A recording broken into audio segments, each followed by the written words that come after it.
मेरी YouTube family अभी तक आपने सुना, प्रत्येक 100 के ऊपर एक एक भैरवी पद्मासन की मुद्रा में बैठी थी। वह नवयुवक जो अभी कुछ पहले तक जीवित था, अब फिर 100 के रूप में परिवर्तित हो चुका था। मेरी आपसे गुजारिश है, अपने कानों में एयरफोन लगा लीजिए। जो कहानी में भाव आने वाला है वह एकांत में सुनकर ही आपको मिलेगा। आराम से बिस्तर पर लेट जाएं और कहानी का आनंद लें। हाँ, एक और बात, अगर आप मेरे चैनल पर पहली बार आए हैं तो चैनल को सब्सक्राइब करना मत भूलना।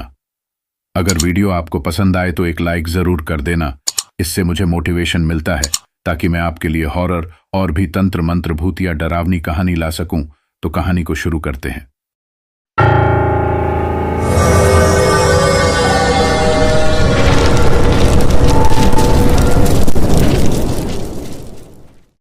नहीं, मृत व्यक्ति को जीवित करने की शक्ति अथवा सामर्थ्य किसी में नहीं है। पगली ने अपने किसी खास काम के लिए उस युवक के शव में किसी आत्मा को प्रवेश करा दिया होगा। क्या कहा? चौंक कर बोला मैं। इसमें कुछ आश्चर्यजनक नहीं है। शव यदि सड़ा गला नहीं है, उसकी नस नाड़ियां अपनी अपनी जगह ठीक हैं और सर्प काटने अथवा विष खाने से मृत्यु हुई है, तो ऐसे व्यक्ति के शव में विशेष क्रिया द्वारा आसपास भटकती हुई किसी भी अनुकूल आत्मा को प्रविष्ट करा देना संभव है। इसलिए आश्चर्य की कोई बात नहीं। इस प्रयोग के पीछे पगली का कौन सा अभीष्ट है? स्वर्णा ने कहा, तुमको बतला चुकी हूं कि वह अपने बच्चे को मारकर खा जाती है। हां, यह तो बतलाया था। बस समझ लो कि उस युवक द्वारा शारीरिक संबंध स्थापित कर बच्चे पैदा करना ही उसका एकमात्र अभीष्ट है। यह सुन और स्तब्ध रह गया मैं। फिर न कुछ बोला गया और न कुछ पूछा ही गया मुझसे। निश्चय ही वह मेरे जीवन का संक्रांति काल था। पूरे 4 साल तक मैं स्वर्णा के सान्निध्य में रहा। इस बीच उस महान साधिका के संपर्क में मैंने जिन अविश्वसनीय और अलौकिक चमत्कारों को देखा तथा पारलौकिक अथवा सूक्ष्म जगत की जिन मानवेतर शक्ति संपन्न आत्माओं का मुझे अनुभव हुआ था, सच पूछिए उसने मेरे हृदय में भूत, प्रेत, पिशाच एवं तंत्र मंत्र तथा उनकी विभिन्न तामसिक साधनाओं एवं विभिन्न क्रियाओं के प्रति गहरी रुचि, जिज्ञासा और असीम कौतूहल की सृष्टि कर दी थी। इस दिशा में और कुछ जानने समझने तथा खोज करने के लिए व्याकुल हो उठी थी मेरी आत्मा। मानवेतर शक्ति से संपर्क, इसके अलावा एक और लालसा जागी मेरे मन में। वह यह कि मैं उन दुर्धर्ष और असीम मानवेतर शक्ति संपन्न आत्माओं से स्वयं संपर्क करके आध्यात्मिक तथा भौतिक क्षेत्रों में उनका सहयोग प्राप्त करूं। सच बात तो यह थी कि भूत प्रेत तंत्र मंत्र के प्रति मेरे मन में असीम जिज्ञासा और कौतूहल की सृष्टि हो गई थी। उस समय घंटों गंगा किनारे गालों पर हाथ धरकर बैठा मैं बस यही सोचा करता था कि काश किसी तरह मुझे भी मानवेतर शक्ति प्राप्त हो जाती तो। आखिर मैंने अपने मन की यह बात एक दिन स्वर्णा को बतलाई। पहले तो वह काफी देर तक गंभीर बनी कुछ सोचती रही। फिर एक झटके से उसने सिर घुमाकर मेरी ओर गहरी दृष्टि से देखा। उस समय उसकी दृष्टि में न जाने क्या था कि एक बारगी सहम सा गया मैं।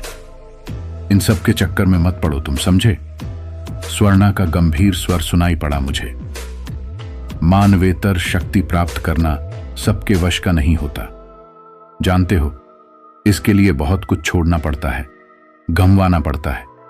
मनुष्य का जीवन सरल और सहज नहीं रह जाता। फिर इसके बाद वह परिवार और समाज में व्यवस्थित नहीं कर पाता अपने आप को। उसका जीवन हर समय एक ऐसी आग की लपटों में झुलसता रहता है जो कभी बुझाने वाली नहीं होती। उसके भीतर भी हर समय एक ऐसी चिता धू धू कर जलती रहती है जिसके आगोश में उसकी सारी कामनाएं दफन हो जाती हैं। फिर वह चाहकर भी कुछ कर नहीं पाता स्वतंत्र रूप से। वह अपने अस्तित्व को हर समय एक ऐसी स्थिति में अनुभव करता है जिसके एक ओर तो असीम अलौकिक शक्तियां रहती हैं और दूसरी ओर होती है उसकी भस्मीभूत हुई अनगिनत कामनाओं और अभिलाषाओं की राखों का ढेर। मुझको ही लो। कभी तुमने मुझे जानने समझने की कोशिश की? कभी तुमने मेरे जीवन की गहराई में उतरने का प्रयास किया? कभी तुमने मेरे अतीत में झांकने का प्रयत्न किया? नहीं, कभी नहीं, उस रात को भी नहीं। सच कह रही थी वह। मैंने कभी ऐसी कोशिश नहीं की थी, कभी आवश्यकता ही नहीं समझी मैंने यह सब जानने समझने की। लेकिन एक बात अवश्य थी, वह यह कि उसकी अनुपस्थिति जब चरम सीमा पर पहुंच जाती तो मेरी आत्मा व्याकुल हो उठती, मन विचलित होने लगता। उसमें कौन सा आकर्षण था जो मेरे मन प्राण को झकझोरने लगता? यह सब भी जानने समझने का प्रयास कभी नहीं किया मैंने। उस दिन भी ऐसी ही स्थिति थी। पिछले 3-4 महीने से स्वर्णा से भेंट नहीं हुई थी। मेरे लिए वह खिन्नता भरी उदास सांझ थी। सिर झुकाए घाट की सीढ़ियों पर चुपचाप बैठा हुआ स्वर्णा के विषय में ही सोच रहा था मैं उस समय। कब तक उस अवस्था में बैठा रहा बतला नहीं सकता, मगर जब उठकर चलने को तैयार हुआ तो उस समय रात काफी गहरा गई थी। जब सीढ़ियां चढ़कर मैं केदारेश्वर मंदिर की गली में आया तो अचानक मेरी दृष्टि सामने जाती हुई एक सद्य स्नाता युवती पर स्थिर हो गई। एक बारगी खुशी से झूम उठा मैं। वह युवती और कोई नहीं, स्वर्णा ही थी। मैंने उसे पुकारा और जल्दी जल्दी लपक कर उसके करीब पहुंचना चाहा, लेकिन मेरा उसका फासला बराबर उतना ही बना रहा। चौकी घाट के ऊपर हनुमान जी का एक मंदिर है। उसकी बगल में घूमकर एक संकरी गली गई है। स्वर्णा उसी गली में मुड़कर आगे बढ़ने लगी। काफी तेज चल रही थी वह। मैंने फिर पुकारा, लेकिन इस बार भी उसने नहीं सुना। आखिर बात क्या है, समझ में नहीं आ रहा था। उसकी अपेक्षा तेज गति से चलने पर भी मेरे और उसके बीच का फसला बराबर बना रहा। कई गलियों को पार करने के बाद आखिर वह पातालेश्वर मोहल्ले के एक मकान के भीतर चली गई। मकान काफी पुराना और जीर्ण शीर्ण था। ऐसा लगता था जैसे काफी लंबे अरसे से वह वीरान पड़ा हुआ है। दरवाजा भी टूटा फूटा था। स्वर्णा के पीछे पीछे मैं भी घुस गया उसके भीतर, मगर जैसे ही मैं भीतर घुसा वैसे ही सड़ांध का एक तेज भभका मेरे नथुनों में समा गया। ऐसा लगा मानो कहीं किसी कोने में कोई सड़ा गला मुर्दा पड़ा हो। जी मिचलाने लगा, उबकाई सी आने लगी। किसी तरह अपने को संभाल कर आगे बढ़ा तो पहले एक लंबा गलियारा मिला। वह भी काफी गंदा और अंधेरे में डूबा हुआ था। टटोल टटोल कर उसे पार करने के बाद मैं एक छोटे से आंगन में पहुंचा। वहां हल्का सा प्रकाश हो रहा था और उसी हल्के प्रकाश में मुझे आंगन के चारों ओर छोटे छोटे कमरे दिखलाई दिए। वे सब भी गंदे और दुर्गंध से भरे थे। वह भयानक दृश्य, हे भगवान, कहां आकर फंस गया मैं। जिसके पीछे पीछे चलकर वहां तक पहुंचा था उसका कहीं नामो निशान भी नहीं दिखाई पड़ रहा था। आखिर गई कहां वह? धरती में तो समा नहीं गया उसका अस्तित्व। मैं आंगन में खड़ा खड़ा यह सोच ही रहा था कि अचानक मेरी दृष्टि बारियों ओर वाले कमरे की ओर घूम गई। न जाने क्यों और किस प्रेरणा के वशीभूत होकर कमरे के अंदर चला गया मैं। वह कमरा जरा साफ लगा मुझे, दुर्गंध भी नहीं थी उसमें। मैंने देखा कमरे के एक और नीचे जाने के लिए सीढ़ियां थीं। आश्चर्य हुआ मुझे। सोचा निश्चय ही उस कमरे के नीचे तलघर होगा। हो सकता है स्वर्णा उसी में हो। मन में यह विचार आते ही मैं हिम्मत करके धीरे धीरे उतरने लगा। सीढ़ियां आड़ी तिरछी और धूल से भरी हुई थीं। कोई कोई बिल्कुल टूटी भी थी। मेरे नीचे पहुंचते ही दहशत से फड़फड़ाते चमगादड़ चीं चीं करते हुए सिर और कानों को छूते हुए निकल गए। सचमुच वह काफी लंबा चौड़ा कमरा था। दीवारों के ऊपर कई रोशनदान थे, जिसमें से छनकर न जाने किधर से रोशनी आ रही थी। कमरे में एक छोटा सा दरवाजा भी था। उत्सुकतावश जब मैं उस रहस्यमय दरवाजे के करीब पहुंचा तो वहां भी नीचे जाने के लिए आड़ी तिरछी सीढ़ियां दिखाई दी मुझको। आश्चर्य तो हुआ ही, इसके अलावा कौतूहल भी हुआ और न जाने कैसे मेरे पैर बरबस उन सीढ़ियों की ओर बढ़ गए। अंततः सीढ़ियां उतरकर मैं नीचे पहुंचा तो एक बारगी स्तब्ध रह गया। उस कमरे में पहुंचते ही मेरी नजर जिस पर पड़ी वह थी भयानक शक्ल की एक अधेड़ औरत, जिसे देखते ही एकदम भयभीत हो उठा मैं। प्राण सूख गए मेरे। उस औरत के शरीर का रंग बिल्कुल काला था, सिर घुटा हुआ था, आंखें गोल गोल और टमाटर की तरह बाहर निकली हुई थीं। दोनों पुतलियां अपनी जगह पर विचित्र ढंग से घूम रही थीं। उसका पेट बाहर की ओर निकला हुआ था। उसके हाथ में जलती हुई लालटेन थी, जिसे पकड़कर निश्चल भाव से वह इस प्रकार खड़ी थी जैसे पत्थर की बुत हो। अगर आपके सामने ऐसी भयानक रूप रंग और शक्ल सूरत की कोई औरत आकर खड़ी हो जाए तो उसे देखकर आपकी जो हालत होगी, समझ लीजिए वैसी दशा मेरे मन की हो रही थी उस समय। उस कमरे में गहरी नीरवता छाई हुई थी, साथ ही एक विचित्र सी उदासी और अबूझ खिन्नता सी व्याप्त थी वहां। लालटेन की पीली रोशनी में उस औरत की जो छाया कमरे की दीवार पर पड़ रही थी, उससे कमरे का वातावरण और भी अधिक भयानक हो उठा था। खामोशी का गहरा एहसास हो रहा था। हाँ, एक बात बतलाना तो भूल ही गया मैं। कमरा हद से ज्यादा लंबा और चौड़ा था। दीवार तथा फर्श दोनों को लाल रंग के पत्थरों से बनाया गया था।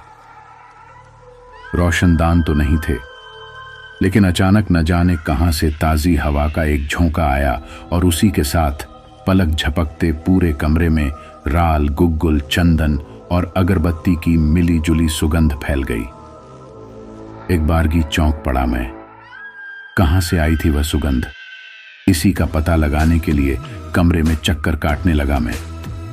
जब मैं कमरों में चारों ओर चक्कर लगा रहा था, उसी समय एक गुप्त दरवाजा अपने आप खुला और दूसरे ही क्षण एक भयानक शक्ल के व्यक्ति ने अपने कोहड़े जैसा सिर निकालकर बाहर झांका।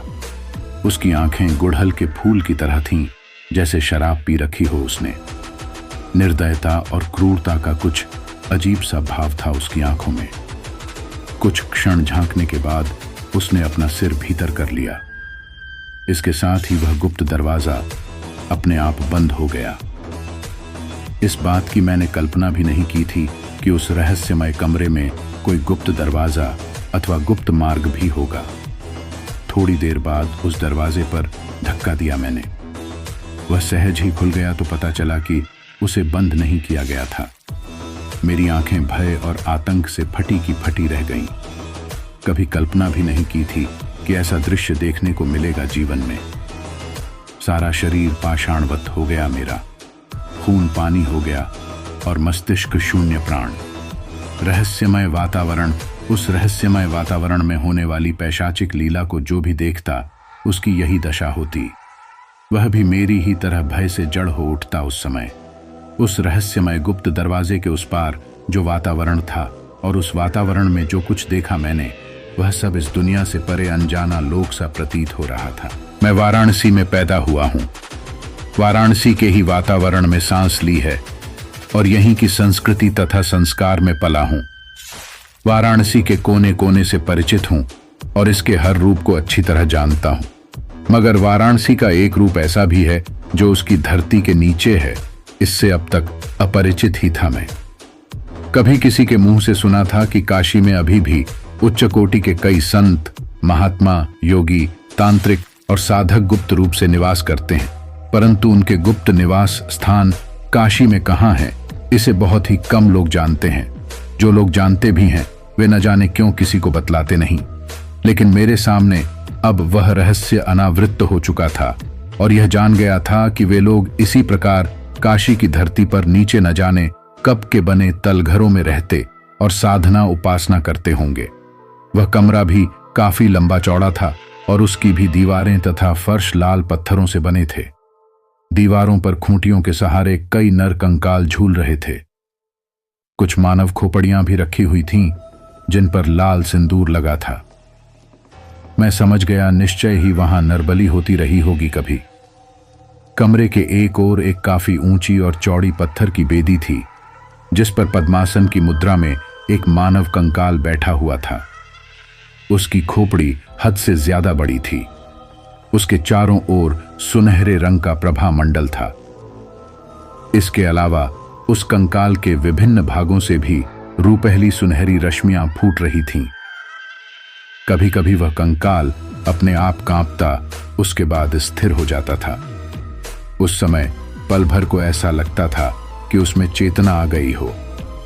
वेदी के ठीक नीचे एक हवन कुंड बना था, जो शायद काफी गहरा था। उसमें से सुगंधित धूम्र निकल निकल कर चारों ओर फैल रहा था। शायद वही सुगंध मुझे मिली थी। हवन कुंड के चारों तरफ लोहे और तांबे के कई त्रिशूल गढ़े थे। उन सब पर भी लाल सिंदूर पुता हुआ था। थोड़े फासले पर बहुत बड़ा एक खड्ग रखा था। वह बड़ा विकराल और भयानक था तथा उस पर ताजा खून के धब्बे थे, जिसे देखकर लगा कि थोड़ी देर पहले ही किसी की बलि दी गई होगी। कमरे के बार्थी और भी पत्थर की 3-4 वेदियां थीं, जिन पर ताजे शव लिटाकर रखे थे, जिनके सिरहाने चौमुखा दीप जल रहे थे। शवों के चेहरों को छोड़कर शेष अंग लाल कपड़े से बंके थे। रहस्यमय साधना स्थली। सब कुछ देखने पर ऐसा प्रतीत होता था कि शायद कापालिक संप्रदाय के किसी उच्च कोटि के साधक की साधना स्थली है वह। कमरे में कई युवा भैरवियां और साधक भी थे। भैरवियों की उम्र 18-20 वर्ष के भीतर ही थी। वे सभी उन्मत्त थीं। उनकी खुली हुई घनी काली केश राशि पीठ पर बिखरी थी। मस्तक पर लाल सिंदूर का गोल टीका और गले में सांप की हड्डियों की मालाएं थीं, जो उनके कठोर उरोजों के ऊपर लौटती हुई नाभि तक झूल रही थीं। मैंने देखा, भैरवियों की आंखें गूलर की तरह लाल थीं और चेहरा तमतमाया हुआ था। निश्चय ही उन सब ने आकंठ मदिरा पान किया होगा, लेकिन साधना की आभा और तेज भी उनके चेहरों पर दमक रहा था। जिस व्यक्ति ने झांक कर देखा था, वह शायद वहां का प्रमुख साधक था। वह कमरे में चारों तरफ घूमता हुआ कभी झुककर किसी शव के खुले हुए मुख की ओर देखता, तो कभी संकेत से उन भैरवियों को कुछ समझाता। उसके एक हाथ में चमचमाता हुआ त्रिशूल और दूसरे हाथ में खप्पर था, जिसमें शायद मदिरा भरी थी। उसे बीच बीच में मुंह से लगाकर पी लिया करता था वह, जिससे उसकी भयंकर मुद्रा और डरावनी लग रही थी। कापालिक और शाक्त संप्रदाय के संबंध में बहुत कुछ सुना था मैंने, और उनके विषय में बहुत पढ़ा भी था, मगर जो कुछ सुना और पढ़ा था, उसे पहली बार साकार रूप में देख रहा था वहां। निश्चय ही बड़ा रहस्यमय और भयानक वातावरण था वह, लेकिन वहां अभी तक स्वर्णा नहीं दिखलाई पड़ी थी मुझे। मेरी आंखें बराबर उसी को खोज रही थीं। अभी तक मैं दरवाजे के पास ही खड़ा सब कुछ देख रहा था, लेकिन मेरी ओर किसी का ध्यान नहीं था। अब वापस लौटने का विचार हो रहा था मेरा, लेकिन जैसे ही मैंने मुड़ना चाहा, उसी समय मेरी आंखें आश्चर्य से फैल गईं। आतंक से सिहर उठा मैं। मेरी दृष्टि अचानक स्वर्णा पर पड़ गई थी। वह कब किधर से उस कमरे में आई यह समझ न सका, क्योंकि मैं दरवाजे के पास ही खड़ा था। यदि वह दरवाजे से होकर कमरे में जाती तो मुझे पता चल जाता। स्वर्णा के साथ एक नवयुवक भी था, जिसे देखते ही पहचान गया मैं। वह राम अवतार नाम का वही नवयुवक था, जिसकी लाश को जिंदा किया था पगली ने। मगर स्वर्णा के साथ वहां कैसे पहुंचा वह? इसका मतलब निश्चय ही स्वर्णा व पगली दोनों एक दूसरे की अंतरंग होंगी, तभी तो। वरना वह युवक कैसे आ पाता उस स्थान पर भला? मुझे नहीं देखा स्वर्णा ने। उसकी दृष्टि मुझ पर नहीं पड़ी, मगर मेरी दृष्टि बराबर उसी पर टिकी हुई थी। सबसे अधिक आश्चर्य इस बात का हो रहा था कि स्वर्णा भी वहां पूर्णतः निर्वसन थी। आज तक मैंने उसके अनावृत रूप को ही देखा था, बौवन को नहीं। वह मुझे जलती हुई अग्निशिखा सी लगी उस समय। बड़ी ही बांकी छवि थी उसकी। मेरा समूचा मन और प्राण एक बारगी हाहाकार कर उठा उस अग्निशिखा को देखकर। कुछ क्षण के लिए अपने आप को भूल गया मैं। सांचे में ढली स्वर्णा की काया को देखकर ऐसा प्रतीत होता था मानो रोम की किसी रूपसी युवती की पाषाण प्रतिमा ही सजीव हो उठी हो उस समय। नवयुवक राम अवतार अभी तक स्वर्णा के साथ ही था।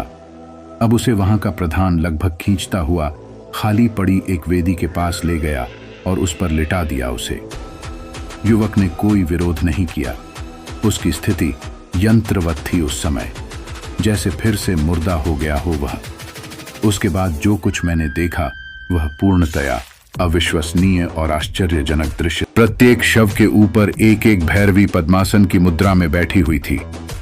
वह नवयुवक जो अभी कुछ क्षण पहले तक जीवित था, अब फिर शव के रूप में परिवर्तित हो चुका था और उसके सीने पर बैठी थी पद्मासन मुद्रा में स्वर्णा। निश्चय ही यह सारी प्रक्रिया शव साधना की थी। मैंने कभी तंत्र ग्रंथों में पढ़ा था शव साधना के संबंध में। कापालिक और शाक्त संप्रदाय में सर्वोच्च साधना मानी जाती है शव साधना। इसमें शव आसन का काम करता है, जिस पर बैठकर साधक कोई अत्यंत विशिष्ट और गोपनीय साधना करता है, मगर वह साधना कौन सी है यह पुस्तकों में नहीं बतलाया गया था। मुझे इस बात की प्रसन्नता हो रही थी कि अब मैं उस रहस्यमय गुप्त साधना की सारी प्रक्रियाओं और उनकी उपलब्धियों को अपनी आंखों से प्रत्यक्ष देखने जा रहा था। भैरवियां। वातावरण में गहरी नीरवता व्याप्त थी। शव पर पद्मासन की मुद्रा में ध्यानस्थ बैठी भैरवियों के चेहरे अलौकिक तेज से दपदप कर रहे थे। हवन कुंड के सामने बैठा भयानक शक्ल वाला प्रधान अग्नि में सुगंधित सामग्री छोड़ता जा रहा था। कभी कभी कोहड़े जैसा अपना सिर घुमाकर वह भैरवियों की ओर देख लेता था, आंखें फाड़कर। कभी उसका वीभत्स चेहरा निर्भाव हो जाता था, तो कभी क्रूरता, निष्ठुरता और क्रोध के मिले जुले भाव से भयानक हो उठता था। समय पल पल बढ़ता रहा, लेकिन क्या मेरी इच्छा पूरी हुई? क्या मैं शव साधना की उपलब्धियों को देख समझ सका?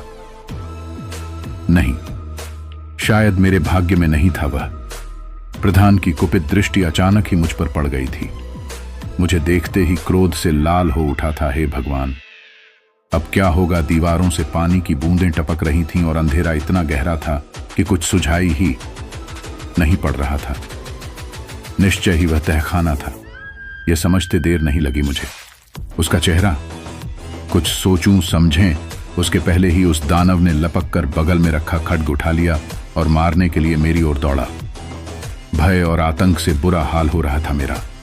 पलटकर भागना चाहा, मगर भाग न सका। 2-4 कदम बाद ही औंधे मुंह जमीन पर गिर पड़ा और उसी के साथ चेतना शून्य हो गया मैं। फिर कब तक उस अवस्था में रहा यह नहीं बता सकता, मगर जब चेतना लौटी तो मैंने अपने आप को सीलन भरी अंधेरी कोठरी में पड़ा हुआ पाया। वह कोठरी बहुत छोटी थी। सिर में भयानक पीड़ा हो रही थी। बदन टूट रहा था। कमजोरी का भी अनुभव हो रहा था। इसके अलावा भूख भी लगी थी और गला भी सूखकर कांटा हो गया था। उस काल कोठरी में यह भी पता नहीं चलता था कि कब दिन हुआ और कब हुई रात। अपनी शारीरिक और मानसिक स्थितियों से इतना ही समझ सका कि शायद 3-4 दिन पहले लाया गया होगा मुझे उस स्थान पर। लेकिन क्या अब मैं कभी नहीं निकल पाऊंगा इस काल कोठरी के बाहर? क्या इसी तरह यहीं घुट घुट कर मरूंगा मैं? क्या यही कोठरी मेरी समाधि बनेगी? हे भगवान, अब क्या होगा? कैसे मिलेगा त्राण? काश स्वर्णा की खोज में न आया होता तो यह दुर्दशा न होती मेरी। विवशता के मारे आंखों में आंसू आ गए। भूख, प्यास और कमजोरी के कारण मेरी हालत हर क्षण खराब होती जा रही थी। छाती में अचानक बहुत तेज दर्द होने लगा। सांस लेने में भी तकलीफ होने लगी। मैं समझ गया कि अब मेरे जीवन का अंत समीप ही है। धीरे धीरे मेरा सारा शरीर शिथिल होता जा रहा था और आंखें भी बंद होने लगी थीं। फिर मैं कब निढाल होकर ठंडी फर्श पर लुढ़क गया, पता नहीं। और जब दोबारा होश में आया तो अपने आप को डॉक्टरों से घिरा पाया। उस समय मुझ पर झुकी हुई मेरे चेहरे की ओर अपलक निहार रही थी स्वर्णा। मैंने देखा उसकी आंखों में आंसू थे और होंठ थरथरा रहे थे। मुझे होश में आया देख मेरे गले से लिपट गई वह।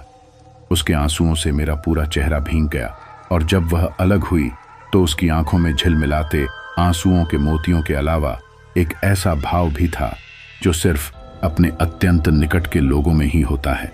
उन झिलमिलाते मोतियों, थरथराते होठों और अपनत्व के भाव को देखकर मेरे भी मन के अंतराल में स्वर्णा के प्रति एक ऐसी कोमल और मधुर भावना अंकुरित हो गई जिसे व्यक्त करने के लिए शब्द नहीं है मेरे पास। उस समय ऐसा लगा कि हम दोनों का बड़ा पुराना और बहुत ही घनिष्ठ संबंध है। तांत्रिक धर्म और संस्कृतियां। जब इन तमाम घटनाओं को मैंने तारानाथ भट्टाचार्य को बतलाया तो वह एक बारगी स्तब्ध रह गए और काफी देर तक मौन बैठे, न जाने क्या सोचते रहे। फिर बोले, तुम तो जानते ही हो कि काशी प्राचीन काल से विभिन्न धार्मिक एवं आध्यात्मिक संप्रदायों का केंद्र रही है। हाँ, यह मैं जानता हूं, तभी तो इसे विशिष्ट आध्यात्मिक गौरव प्राप्त है। उन्होंने कहा, भारत में जितने धर्म और जितनी संस्कृतियां हैं, उन्हीं में से एक तांत्रिक धर्म और संस्कृति भी है। यदि प्रागैतिहासिक काल को देखें तो यह स्पष्ट होता है कि इस धरती पर तंत्र का प्रादुर्भाव और उसका प्रचार प्रसार यक्ष जाति द्वारा हुआ है और उसका केंद्र भारत ही रहा है। आर्यों के आने के पहले यहाँ अनेक इतर जातियां थीं। उन्हीं में एक यक्ष जाति भी थी। यक्षों की अपनी एक स्वतंत्र परंपरा थी जिसमें शक्ति की प्रधानता थी। यदि उनकी परंपरा को हम शक्तिवाद कहें तो अतिशयोक्ति न होगी। यक्षों ने शक्ति को नारी के रूप में परिकल्पित किया। उनकी साधना में नारी प्रधान थी, क्योंकि नारी में ही उन्होंने अपनी शक्ति की झलक देखी। उनके लिए नारी विश्व शक्ति थी और विश्व वासना की प्रतिमूर्ति थी। वासना के नाश के लिए वासना का ही सहारा लेना पड़ता है और उसके लिए नारी आवश्यक है। यक्षों की इसी विचारधारा ने कुंडलिनी, योग, चक्र, पद्म, नाड़ी ज्ञान, बलि शक्ति के रूप में विभिन्न देवियों की उपासना, शक्ति पूजा, गुह्य पूजा, योनि पूजा, श्मशान के महत्व आदि को जन्म दिया। पल भर रुककर उन्होंने आगे बताया, कालांतर में इसी विचारधारा के आधार पर यक्षों का शक्तिवाद 6 भागों में बंट गया। वे ही 6 भाग तंत्र के 6 प्रमुख संप्रदाय हैं: शैव संप्रदाय, वीर शैव संप्रदाय, शाक्त संप्रदाय, कौल संप्रदाय, अघोर संप्रदाय और कापालिक संप्रदाय। इन सभी संप्रदायों की कई कई शाखाएं भी हैं। कापालिक संप्रदाय, इनमें से कापालिक संप्रदाय अपनी भयानक तामसिक साधना के लिए प्रसिद्ध है। चक्र पूजा, योनि पूजा, गुह्य पूजा, नरबलि, पशु बलि, श्मशान साधना, चिता साधना आदि के द्वारा अनुष्ठित होने वाली कापालिक साधना का मुख्य लक्ष्य शव साधना होता है, जिसकी सहायता से कापालिक संप्रदाय के साधक मानवेतर शक्ति संपन्न सूक्ष्म शरीरधारी आत्माओं से संपर्क करते हैं। यह सुनकर मैंने कहा, स्वर्णा ने मुझे इस संबंध में विस्तार से बहुत कुछ बतलाया है। इतना ही नहीं, उसने पारलौकिक जगत में निवास करने वाली मानवेतर शक्ति संपन्न आत्माओं के सहयोग से मेरे सामने ऐसे ऐसे चमत्कारों की भी सृष्टि की जिसने मुझे हतप्रभ कर दिया। सच पूछिए तो वह सब देख सुनकर ही मेरे मन में तंत्र मंत्र और भूत प्रेत के प्रति रुचि एवं जिज्ञासा जगी। भट्टाचार्य महोदय ने आगे बतलाया कि सभी साधनाओं में शव साधना सबसे भयानक और तामसिक है। उसमें पग पग पर जान का खतरा रहता है। इसके अलावा बहुत रहस्यमय भी है वह। उसका रहस्य रहस्य ही बना रहे, उसकी गुह्यता और गोपनीयता की रक्षा हो, किसी प्रकार का विघ्न न पैदा हो और किसी प्रकार आक्षेप विक्षेप भी न हो। इसलिए कापालिक संप्रदाय के अनुयायी अपनी साधना स्थली देश समाज से एकदम अलग रखते हैं। उनके रहस्यमय क्रियाकलापों पर किसी की दृष्टि न पड़े, इसके लिए वे बराबर सतर्क भी रहा करते हैं। तांत्रिक संस्कृति और वैदिक संस्कृति हमारे देश में शुरू से ही मुख्य रूप से 2 संस्कृतियों का प्रभाव रहा है। पहली है तांत्रिक संस्कृति और दूसरी है वैदिक संस्कृति। तांत्रिक संस्कृति यक्षों की देन है, अतः वैदिक संस्कृति के उद्भव और विकास के पहले हमारे देश में तांत्रिक संस्कृति का ही व्यापक प्रभाव था। इसीलिए भारतीय संस्कृति के इतिहास में यक्ष प्रभाव को काफी महत्व दिया गया है। और सच तो यह है कि भारतीय इतिहास का यह भूला हुआ विषय है जिसके बिना इतिहास समझा ही नहीं जा सकता। यक्षवाद से आविर्भूत तांत्रिक संस्कृति का युग वास्तव में शक्ति युग था।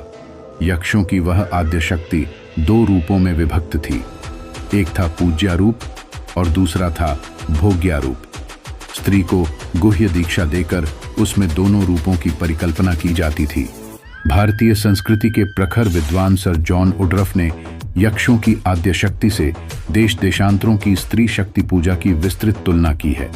उनकी दृष्टि में गोधूली देवता, एलियासिस काली, सैविला, ईडा, त्रिपुर सुंदरी, आयोनिक माता, शू की पत्नी तेफ जिसके द्वारा सृजन होता है, अफ्रोडाइट, अस्त्रत बेबोलोनिया की मिलिटा, बौद्धों की तारा, मैक्सिको की ईश और पार्वती के समान विचरण करने वाली अफ्रीका की सलम्ब्रे, रोमन, जूना, जीवन विचार आदि की दीप्त स्वामिनी मिस्त्री वस्त्रर, असीरिया की माता सुस्कोथ कुंडलिनी, गुह्य महाभैरवी आदि सब यक्षों की आद्य शक्ति के ही रूप हैं। इस प्रकार यदि ध्यान से देखा जाए तो शक्ति पूजा अथवा स्त्री के रूप में शक्ति पूजा की परंपरा अधिकांशतः उन्हीं जातियों में मिलती है जो आर्येतर थीं और जिनकी सभ्यता बहुत ही अधिक प्राचीन हो चुकी है। गोपनीय साधना स्थली 2000 वर्ष पूर्व विक्रम काल में देश और समाज पर कापालिक संप्रदाय के अनुयायियों का भयंकर प्रभाव था। आदि शंकराचार्य के अवतरण के समय भी कम प्रभाव नहीं था उनका। इसके बाद हिमालय का आंतरिक क्षेत्र और तिब्बत का हिमाच्छादित पर्वतीय इलाका कापालिकों की शव साधना का प्रमुख केंद्र बना। तांत्रिक साधना के लिए वह स्थान भी अपना अलग महत्व रखता है जहां शिव और शक्ति का समन्वय हो। इस दृष्टि से काशी सबसे उपयुक्त प्रतीत हुआ साधकों के लिए। काशी में जहां एक ओर शिव की उपासना होती है, वहीं दूसरी ओर शक्ति के विभिन्न रूपों की भी साधना होती है। मुगल काल के पहले तक शिवोपासना की तरह गुह्य तंत्रों पर आधारित शक्ति की तमाम गोपनीय तथा रहस्यमयी साधनाएं प्रकट रूप में हुआ करती थीं काशी में। काशी के शिवाला घाट से लेकर दशाश्वमेध घाट के अंतर्गत जितने गंगा तटवर्ती मोहल्ले हैं, वे सब कभी कापालिकों के और शाक्तों के गोपनीय साधना स्थल थे। उस समय लगभग हर घर में काली की मूर्तियां थीं और प्रायः सभी के यहाँ तांत्रिक साधनाएं होती थीं। आज भी बहुत से घरों में काली की प्राचीन मूर्तियां मिल जाएंगी। भट्टाचार्य महाशय जोर से सांस लेकर कहने लगे, मुगल साम्राज्य का कुप्रभाव काशी पर भी कम नहीं पड़ा। काशी विश्वनाथ के मंदिर की तरह तांत्रिक साधना स्थलों को भी विध्वंसित न कर दिया जाए। काशी के अन्य मंदिरों और देवस्थानों की तरह इन्हें भी तोड़ फोड़ कर नष्ट भ्रष्ट न कर दिया जाए। इसीलिए जमीन के भीतर तलघर और तहखानों की तरह रहस्यमय ढंग से साधना गृह बनाए गए, मगर उनके बारे में मात्र वही लोग जानते थे जो साधक की श्रेणी में आते थे। आज भी यही बात है। साधकों के अलावा कोई नहीं जानता कि कहां और किस मोहल्ले में ऐसे भूमिगत साधना गृह हैं। सबसे आश्चर्य की बात तो यह है कि कोई व्यक्ति किसी प्रकार साधना गृह में चला भी गया तो यदि फिर वह दोबारा वहां जाना चाहे तो नहीं जा सकता। वह भूल जाएगा कि कहां और किधर से कैसे गया था वह उस रहस्यमय गर्भगृह में। भट्टाचार्य महाशय का कहना बिल्कुल ठीक था। मैंने भी कई बार कोशिश की, कई बार अनेकानेक गलियों का चक्कर लगाया, बहुत खोजने का प्रयास किया, मगर वह मकान मुझे फिर नहीं मिला। हाँ, दो एक जर्जर और टूटे फूटे मकानों को देखकर यह भ्रम अवश्य हुआ कि हो सकता है यही वह मकान हो, मगर भीतर जाने की हिम्मत नहीं हुई मेरी। भट्टाचार्य महाशय ने बतलाया कि मैं कापालिकों के जिस साधना गृह में गया था वह अति प्राचीन है। वहां पहले नरबली होती थी, आज भी शायद दीपावली के अवसर पर होती है। पहले तो वहां किसी का जाना ही मुश्किल है, और यदि संयोगवश अथवा दुर्भाग्यवश कोई व्यक्ति वहां पहुंच भी गया तो उसे फिर बाहर नहीं निकलने दिया जाता। साधना गृह की गोपनीयता बनाए रखने के लिए उसकी वहीं बलि दे दी जाती है। क्या मेरी भी बलि दे दी जाती? मैंने हकलाते हुए पूछा। क्यों नहीं, इसीलिए तो आपको उस काल कोठरी में रखा गया था। भट्टाचार्य महाशय बोले, अगर स्वर्णा ने अथक प्रयास करके आपको वहां से निकाला न होता तो आज मेरे सामने न बैठकर किसी और ही दुनिया में होते। आप यह सुनकर पल भर के लिए स्तब्ध रह गया, फिर आश्चर्य से बोला, अच्छा स्वर्णा ने बचाया? यह मुझे मालूम नहीं था, उसने भी नहीं बतलाया मुझे। अच्छा, लेकिन वह क्यों निकाल कर ले आई मुझे? क्यों उसने मेरी रक्षा की? मेरी समझ में नहीं आ रहा है।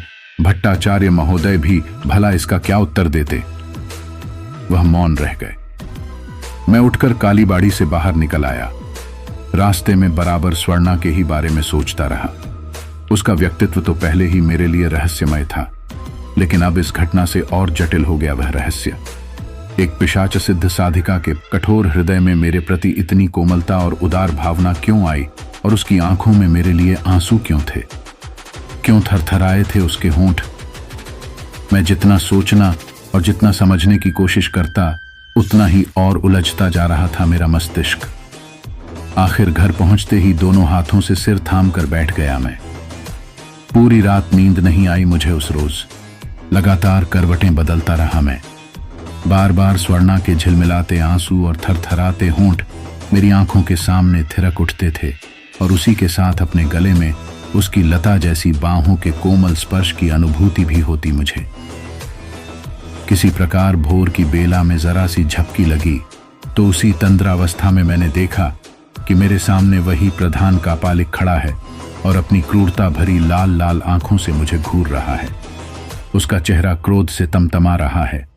उसके हाथ में बलि देने वाला वह भयानक खड्ग भी था जिस पर लगे खून के धब्बे सूख कर काले पड़ गए थे। वह धीरे धीरे मेरी ओर बढ़ा, फिर एक झटके से खड्ग वाला हाथ ऊपर उठाकर वह एकदम मेरी ओर झपट पड़ा। तभी जोर से चीख पड़ा मैं और उसी चीख के साथ ही मेरी आंखें खुल गईं। सारा शरीर पसीने से भीग उठा था मेरा। भय से मेरा रोम रोम कांप रहा था उस समय। मानसिक स्थिति बड़ी विचित्र सी हो रही थी।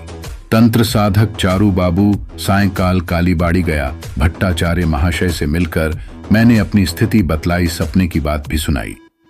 बहुत देर तक वह मौन रहे, फिर बोले, नह, प्रधान कापालिक अत्यंत भयानक प्रवृत्ति का कठोर साधक है। उसके विषय में चारू बाबू से बहुत कुछ सुन रखा है। मैंने कौन चारू बाबू? बहुत बड़े तंत्र साधक हैं चारू बाबू। उनका पूरा नाम था चारूचंद्र गांगुली। रानी भवानी मंदिर के बगल वाले मकान में रहते थे। प्रायः अमावस्या की रात्रि में वह कापालिक भेष बदलकर किसी राजा रजवाड़े की तरह सज धज कर उनके यहां पहुंच जाया करता था। क्यों, किस लिए? मदिरापान करने के लिए। दोनों एक साथ बैठकर खूब मदिरापान करते थे पूरी रात। अच्छा, हां, इसके साथ साथ वे दोनों भैरवी साधना भी करते थे। भट्टाचार्य महाशय हो करके हंसे, फिर कहने लगे, चारू बाबू की एक लड़की थी, नाम था काकुली। मुझे तो अब ऐसा लगता है कि शायद मदिरापान के बहाने वह असुर काकुली के लिए ही वहां जाया करता था। काकुली बहुत ही सुंदर और आकर्षक थी। काकुली 15-16 वर्ष से ज्यादा उसकी उम्र नहीं थी उस समय। चंपई रंग, सुनहरे रंग की काली चमकीली केशराशि, नुकीली नाक, मोरनी जैसी आंखें जिसमें हमेशा सपना सा तैरा करता था। गुलाब जैसे होठों पर हर समय लाज भरी मुस्कुराहट दमकती रहती थी। घर में और कोई नहीं था, इसलिए जब वे दोनों मदिरापान करने बैठते तो काकुली को ही दौड़ दौड़ कर कभी पानी लाना पड़ता तो कभी गिलास, कभी भुनी हुई मछली। कब तक बचती वह बेचारी आखिर। एक दिन उस कापालिक की दृष्टि उसके सौंदर्य की सुगंध में लिपटे यौवन पर पड़ ही गई और वह उस अछूते यौवन का अपनी भयानक साधना में उपभोग करने के लिए लालायित हो उठा। चारू बाबू इन सब बातों से अनभिज्ञ रहे हों, ऐसी बात नहीं।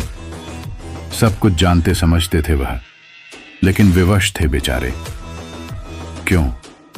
विवशता किस बात की थी? वह कुछ महत्वपूर्ण तांत्रिक सिद्धियां प्राप्त करना चाहते थे उस कापालिक से। उसने भी अगली दीपावली को मनचाही दुर्लभ सिद्धियां प्रदान करने का आश्वासन दिया था उन्हें। बस इसी लालच के कारण मौन रह गए थे चारू बाबू। आखिर जो होना था वह होकर ही रहा। उस राहु ने ग्रस ही लिया काकुली को एक दिन। यह बात नहीं कि काकुली ने विरोध न किया हो, मगर उस भयानक कापालिक के सामने उसका कोई विरोध टिक ही न सका। अंत में निढाल होकर अपने आप को भाग्य भरोसे छोड़ दिया उसने। उसका एक प्रेमी था, उसके साथ विवाह भी तय हो गया था काकुली का, लेकिन जब उस प्रेमी ने यह सब सुना तो एक दिन जहर खाकर आत्महत्या कर ली उसने। फिर? मैंने चौंक कर पूछा, फिर क्या हुआ? फिर क्या होगा? विषण्ण भाव से भट्टाचार्य महाशय बोले, चारू बाबू को दुर्लभ तांत्रिक सिद्धियां प्राप्त हुई या नहीं यह तो बतलाया नहीं जा सकता, लेकिन काकुली का रूप और यौवन अवश्य तांत्रिक साधना की बलिदेवी पर उत्सर्ग हो गया। इस घटना को पूरे 20 वर्ष हो गए, मगर काकुली का कोई पता नहीं चला कि वह कहां है। कोई यह भी नहीं जानता कि वह जीवित भी है या नहीं। चारू बाबू भी नहीं जानते। घोर पश्चाताप के सिवाय और कुछ नहीं रह गया है अब उनके पास। हर समय निराशा के सागर में डूबे रहते थे। यह सब सुनकर घोर कष्ट हुआ मुझे। बोझिल स्वर में आगे बताया भट्टाचार्य महाशय ने, काकुली की तरह कई अन्य कन्याओं का भी रूप और यौवन जलकर भस्म हो गया। इसी तरह उस कोपालिक की साधना की अग्नि में स्वर्णा को ही ले लीजिए। उसकी उम्र कितनी समझते हैं आप? कभी किसी को वृद्धा भिखारिन के रूप में, कभी किसी को पगली के रूप में, तो कभी किसी को आकर्षक रूप सी तरुणी के रूप में दिखलाई पड़ती है वह। डाकिनी विद्या के बल पर रूप बदलने में माहिर है वह, मगर उसकी सही उम्र और असली रूप क्या है यह कोई नहीं जानता। पिछले 30-35 वर्षों से मैं ही देख रहा हूं उसे, जैसे वह कालंजयी हो। पश्चिम बंगाल के किसी स्टेट की राजकुमारी थी वह। अगाध रूप और सौंदर्य था और था अकूत यौवन। जिसने उस समय देखा था उनका कहना था कि साक्षात कामदेव की रति जैसी लगती थी स्वर्णा। लेकिन देवकन्याओं जैसे उसके रूप, यौवन और सौंदर्य पर शनि की वक्र दृष्टि पड़ ही गई। कामदेव जैसे किसी राजकुमार के बाहुपाश में आलिंगनबद्ध होने और उसकी अंकशायनी बनने का उसका सुनहला सपना तंत्र की शूली पर चढ़ गया, जिसकी लाश अभी तक उसी शूली पर झूल रही है। जानते हैं उसके जीवन के अमृत कलश में किसने महाविष घोला? उसी का पालिक ने। उसने उस पवित्र सुगंधित पुष्प को किसी देवता के चरणों पर अर्पित होने के पूर्व ही स्वार्थ के वशीभूत होकर अपनी तामसिक साधना में मसल डाला स्वर्णा को। भट्टाचार्य महाशय का कहने का ढंग कुछ ऐसा था कि लगा जैसे सब कुछ अपनी आंखों से देखा है। बताने लगे कि स्वर्णा के मन में भी एक युवक की छवि बसी हुई थी। कौन था वह युवक? चंदन नगर के राय बहादुर राधा मोहन गुहाराय का इकलौता बेटा। बड़ा ही होनहार और सुदर्शन युवक था वह। नाम तो उसका कुछ और ही था, लेकिन प्यार से लोग उसे बकुल कहकर पुकारते थे। सचमुच वह बकुल पुष्प की तरह सुंदर और मोहक था भी। स्वामी रामकृष्ण परमहंस देव को अपना गुरु मानता था वह। रामबाड़ी में एक छोटा सा काली मंदिर था। उसी मंदिर में काली की पाषाण प्रतिमा के सम्मुख बकुल घंटों आंखें मूंदे ध्यानमग्न बैठा रहता था। स्वर्णा से अगाध प्रेम करता था बकुल भी। दोनों एक दूसरे को बहुत चाहते थे। कभी कदा बकुल स्वर्णा से मिलने चला जाया करता था। तब पद्मा नदी के किनारे बैठकर घंटों प्रेमालाप करते दोनों। फिर रंगीन सपनों में खो जाते। फिर समय की सुधि ही न रह जाती उन्हें। स्वर्णा और बकुल के प्रेम प्रसंग से अपरिचित नहीं थे राय साहब। वह सब कुछ जानते समझते थे। अतः शीघ्र ही उन दोनों को दाम्पत्य सूत्र में बांध देना चाहते थे। लेकिन उनकी अभिलाषा पूरी नहीं हुई। क्यों? मैंने पूछा। पूरी होने के पहले ही नियति ने अपने चंगुल में दबोच लिया उस असहाय को। क्या मतलब? किसने नष्ट किया स्वर्णा का जीवन? उसी प्रधान का पालिक ने। हैं? आश्चर्य से मेरा मुंह खुला का खुला रह गया। भट्टाचार्य महाशय ने क्षण भर रुककर बताया। उन दिनों बंगाल के राज परिवार के लोगों ने अपने शत्रुओं और प्रतिद्वंद्वियों को हर प्रकार और हर दृष्टि से नीचा दिखाने तथा नष्ट करने के लिए बड़े बड़े राजतांत्रिक पाल रखे थे और उनसे भयानक तांत्रिक प्रयोग और अनुष्ठान करवाया करते थे। चंदन नगर के राज परिवार में भी एक राजतांत्रिक था। जानते हैं कौन था वह राजतांत्रिक? यही था प्रधान का पालिक।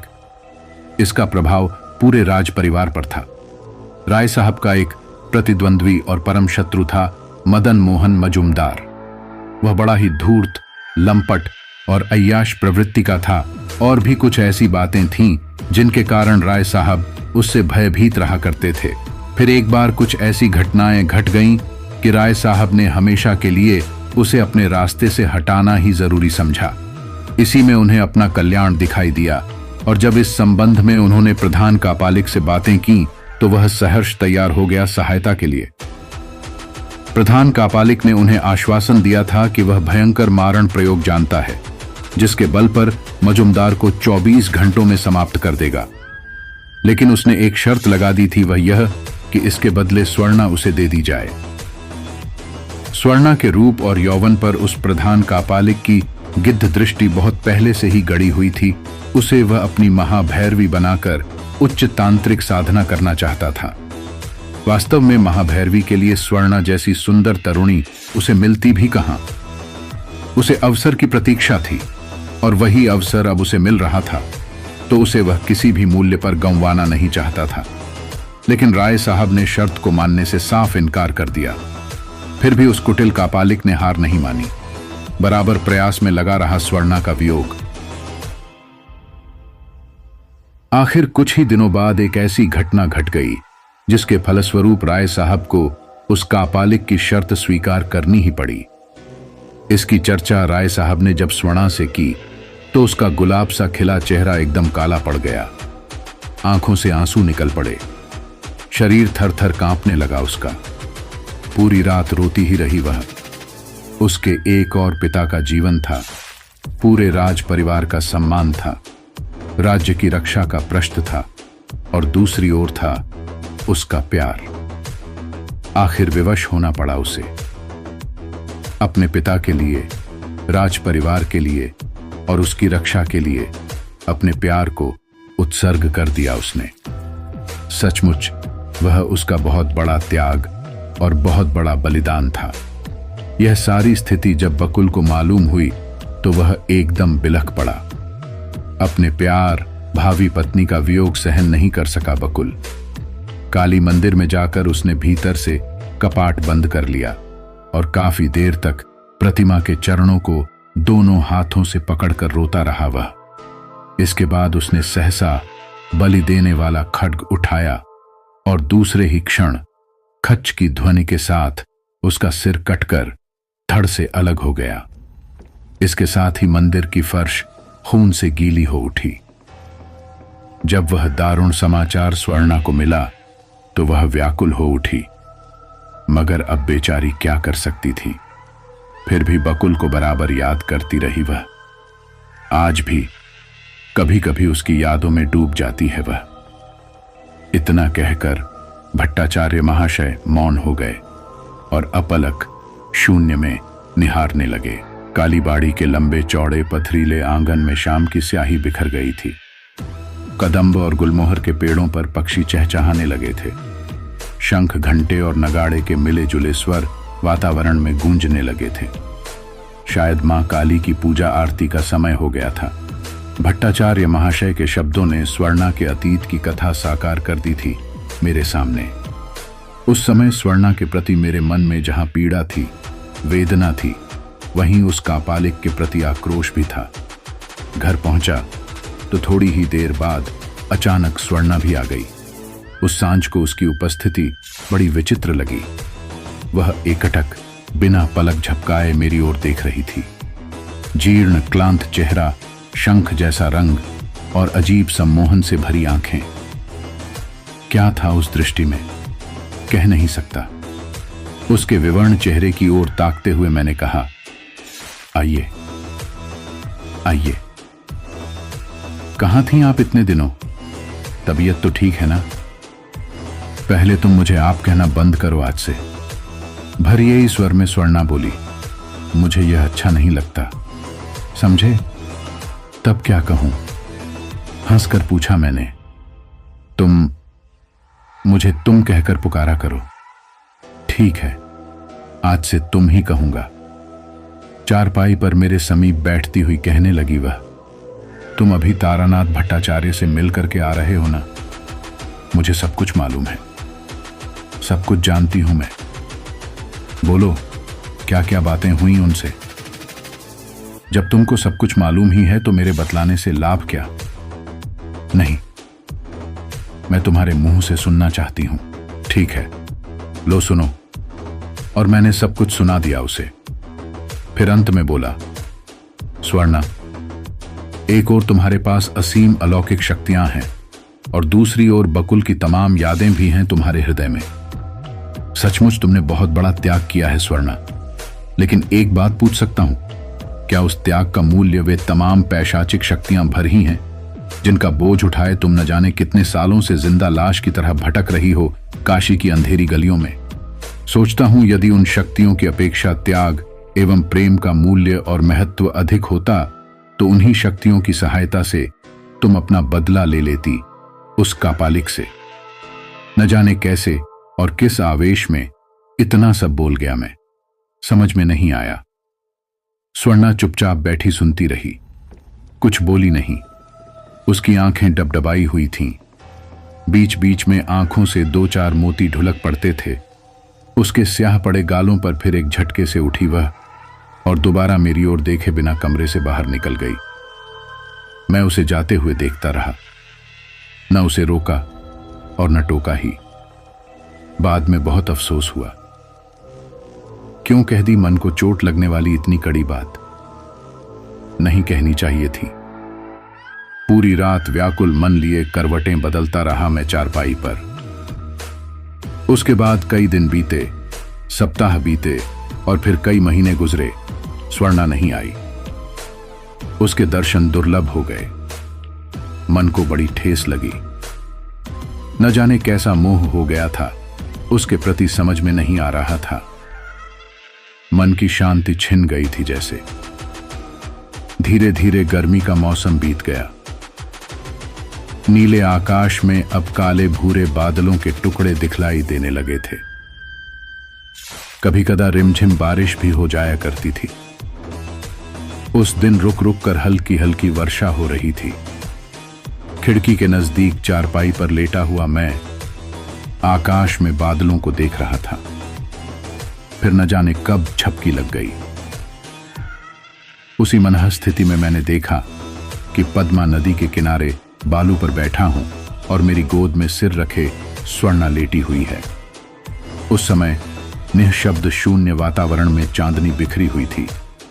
चारों ओर साय साय कर रहा था। अविभूत दृष्टि से अपलक उसकी ओर निहार रहा था मैं। एक संपूर्ण नारी लग रही थी वह, मादक सौंदर्य, उन्मत्त यौवन से भरपूर, ऐसी कि देखकर एक बार किसी का भी पौरुष सम्मोहित हो जाए। सचमुच राजकुमारी सी ही लग रही थी स्वर्णा। सुर्ख रेशमी साड़ी, बिना बाहों का ब्लाउज, अति कमनीय मुख, कानों के पास एक खिंची काजल की पतली रेखाएं और शरबती आंखों में छलकती हंसी। नारी देह की उन्मादक गंध और अपरूप रूप का नशा। एक झटके से आंखें खुल गईं। कोई दरवाजा पीटता हुआ कह रहा था, किवाड़ खोलो। उस समय भयंकर बारिश हो रही थी। वातावरण में बरसात का उन्मत्त कोलाहल गूंज रहा था। हवा की साय साय अजीब सा शोर उत्पन्न कर रही थी। वही आवाज फिर सुनाई पड़ी, खोलो, दरवाजा खोलो, मैं भीग रही हूं ना, जल्दी खोलो। आवाज पहचान गया मैं। वह स्वर्णा का स्वर था। झट से उठकर दरवाजा खोल दिया मैंने। प्रचंड वेग से हवा के झोंके बारिश की बूंदें लिए भीतर आ गए। उन्हीं के साथ स्वर्णा भी भीतर आई तो उसका भीगा आंचल हवा से फर फर उड़ रहा था। मैंने उसकी ओर देखा। राख जैसा रंग, बदहवास चेहरा, सूजी हुई आंखें। लगा जैसे लगातार कई रातों की जगी हुई है वह। आंखों के नीचे स्याह धब्बे भी दिखाई दे रहे थे। उसने बुझी बुझी निगाह से मेरी ओर देखा, फिर विषण्ण स्वर में कहा, मेरे सारे कपड़े भीग गए हैं, क्या करूं? पहनने लायक कुछ है तुम्हारे पास? मेरे यहां साड़ी कहां मिलेगी? मेरी धोती है, यही पहन लो। मैंने खूंटी से अपनी धोती उतारकर उसे थमा दी। गीली साड़ी उतारकर उसने मेरी धोती जैसे तैसे लपेट ली अपने भींगे शरीर पर। फिर मेरे बिल्कुल करीब चारपाई पर बैठती हुई धीरे से बोली, बहुत याद करते थे ना, रोज मेरी प्रतीक्षा कर रहे थे। बोलो, सही है ना? हाँ, बिल्कुल सच है। अभी अभी तुम्हारा ही सपना देख रहा था मैं। क्या? और उस क्या के उत्तर में सपने की सारी बातें एक एक कर बतला दी मैंने स्वर्णा को। चुपचाप मौन साधे और मेरी ओर एकटक निहारती हुई सुनती रही मेरे सुनहले, सुंदर और मोहक सपने की बातें। उसके सुंदर चेहरे पर कई भाव आए और गए उस समय। फिर नजरें झुकाकर न जाने क्या सोचने लगी वह। थोड़ा हंसकर मैंने पूछा, अच्छा यह बतलाओ, इतने दिनों थी कहां तुम? क्या नाराज थी मुझसे? माशे का आकाश सोपेशा भला तुमसे क्यों होंगी मैं? फिर थोड़ा रुककर बोली वह, तुमने मेरे सूखे, वीरान और नीरस जीवन में अमृत संजीवनी बनकर प्रवेश किया है। दीर्घ अंतराल के बाद जैसा मोहक सपना तुमने देखा है, वैसा ही मोहक मैंने भी देखा है सपना तुमको लेकर। यह सुनकर थोड़ा स्तब्ध सा हो गया। कुछ क्षण तक अपलक देखता रहा स्वर्णा की ओर मैं, फिर थोड़ा हंसकर बोला, तो तुम्हारे और मेरे सपने एक ही हैं। मुस्कुराकर बोली स्वर्णा, अच्छा छोड़ो सपनों की बात, लाओ एक गिलास पानी दो। क्या करोगी? मदिरा पान करूंगी। और क्या करूंगी? गिलास और पानी लाकर रख दिया मैंने स्वर्णा के सामने। उसने हवा में पहले की तरह हाथ हिलाया और दूसरे ही क्षण पहले ही की तरह कीमती अंग्रेजी शराब की बोतल आ गई हाथों में, और उसी के साथ आ गया रुचिकर भोजन की थाली भी। गदगद कर पूरी शराब पी गई वह साधिका। खाली हो गई बोतल। फिर भोजन किया उसने। भोजन क्या था? तला हुआ मुर्गा, कबाब और चावल। स्वर्णा की विवशता भोजन करने के बाद दूसरे हाथ से मुंह पोंछती हुई गीले स्वर में रुक रुक कर कहने लगी, स्वर्णा, उस दिन मेरे अंतराल की जो आग भड़का दी थी तुमने, जानते हो?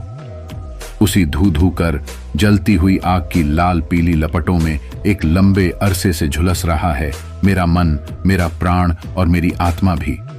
मेरा जीवन शून्य तो था ही, उस नए आघात ने जेठ बैसाख की रेगिस्तानी आंधी की तरह मेरे अंतराल को बुरी तरह झकझोर दिया।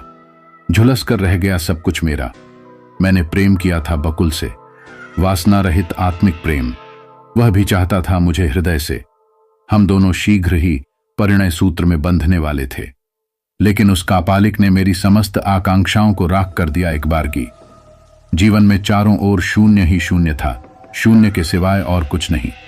कभी फिर आएगी बाहर, इसकी आशा नहीं थी जीवन में। फिर भी अपने उजड़े हुए जीवन को अपनाने का संकल्प कर लिया। जीवन रुका था, अभिशाप मिला था, उसे बिना प्रतिरोध के ग्रहण कर लिया मैंने। तभी तुमने उस दिन सर्वथा अप्रत्याशित रूप से व्यंग की बौछार कर दी। तुम्हारे एक एक शब्द ने मेरे टूटे और टूट कर बिखरे हुए मन में हाहाकार उत्पन्न कर दिया एक बार की। पाषाणवत बैठा सुनता रहा मैं स्वर्णा की कथा और अथाह वेदना में डूबी हुई मर्मस्पर्शी व्यथा कथा। कुछ बोला न गया मुझसे। स्वर्णा की जो अंतरंग कथा संक्षिप्त में तारानाथ भट्टाचार्य ने सुनाई थी, मुझे लगभग वही कथा थी वह भी। लेकिन स्वर्णा ने जो कथा सुनाई, उसमें उसकी अनुभूतियों से भरा मन को द्रवित कर देने वाला भाव भी था, जो मेरी आत्मा का स्पर्श कर गया एक बार की। सब कुछ सुनने के बाद न जाने कैसा हो गया मेरा मन। काफी देर तक अपलक शून्य में ताकता रहा। मैं न जाने क्यों। बाहर प्रचंड वेग से हाहाकार करती हुई बारिश हो रही थी। पागल बरसात के उन्मत्त कोलाहल से भर गया था वातावरण। स्वर्णा बोलती जा रही थी, मेरे अधिकार में एक सीमा तक भयानक तामसिक शक्तियां हैं, और कुछ ऐसी उच्च कोटि की तमोगुणी पैशाचिक आत्माएं भी वश में हैं, जो मेरे संकेत मात्र से असंभव कार्य भी संपन्न कर सकती हैं। उनके लिए कुछ असंभव और कठिन नहीं है। उनकी सहायता से कभी का बदला ले चुकी होती मैं, लेकिन ले नहीं सकी। मेरी एक विवशता थी, और आज भी वही विवशता है। कैसी है वह विवशता? कौन सी रुकावट है? क्या मैं जान सकता हूं? क्या तुम मुझे बतला सकती हो? नरकंकाल कुछ देर तक मौन रही वह। ऐसा लगा मानो अतीत की गहराइयों में कहीं खोकर निर्जीव सी हो गई हो। फिर घाटियों में गूंजती हुई सी उसकी आवाज कहीं दूर से आती हुई लगी। कहने लगी, तुमने उस गुप्त साधना स्थल की दीवारों पर टैंगे नर कंकालों को देखा होगा। वहीं ऊंची वेदी पर भी एक नर कंकाल को पालथी मारकर बैठा हुआ देखा होगा। मैंने सिर हिलाकर कहा, हाँ, उन्हीं टैंगे हुए नर कंकालों में एक कंकाल बकुल का भी है, यानी मेरे प्रेमी का, भावी पति का। यह सुनकर भय और आश्चर्य से भर उठा मैं, लेकिन कुछ बोलूं उसके पहले ही कहने लगी वह, उन सभी नर कंकालों की आत्माएं प्रधान कापालिक के अधिकार में हैं। बकुल की भी आत्मा को अपने कब्जे में कर रखा है उसने। वह अदृश्य रूप से उन आत्माओं से काम तो लेता ही है, इसके अलावा इच्छानुसार उनमें से किसी को मृत शरीर में प्रवेश कराकर अपने किसी आवश्यक अनुष्ठान को भी पूर्ण किया करता है।